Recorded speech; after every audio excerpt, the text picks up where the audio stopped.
Je suis Serena Moglia, j'habite à Haven-Avenay dans le Grand Besançon et je suis designer et artiste textile. Ma rencontre avec l'écologie, en fait, c'est à ma naissance, c'est-à-dire que c'est mes parents qui m'ont transmis cet intérêt-là. Et moi, de mon côté, dans ma formation, je me suis posé les questions aussi au niveau de la mode et du textile. La marque que j'ai créée s'appelle Rena, ça veut dire renaissance en latin. Donc c'est vraiment l'idée d'utiliser un objet ou un matériau qui est laissé de côté et de lui donner une nouvelle vie. Je vais partir sur des matériaux un peu inattendus comme des sacs plastiques, des éclats de phare de voiture, des fils vintage et puis à côté de ça on me donne des chutes de tissu. Donc moi je fais vraiment des tout petits accessoires parce que comme ça je peux vraiment réutiliser les petites chutes. Donc pour des pinces à cheveux, des nœuds papillons, des chouchous. Et donc c'est quelque chose qu'on peut à nouveau porter.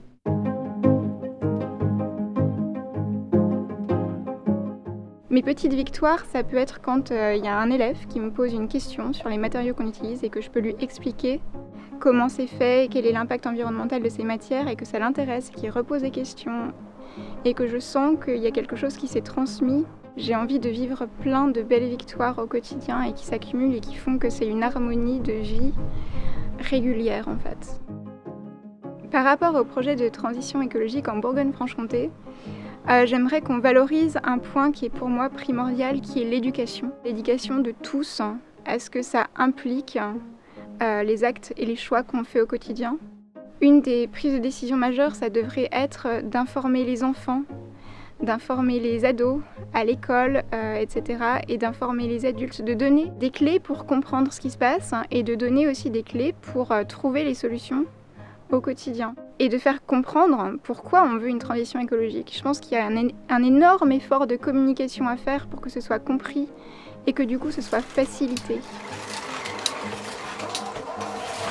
On n'agit pas seulement pour la génération d'après, on agit pour maintenant parce qu'il y a des impacts aujourd'hui.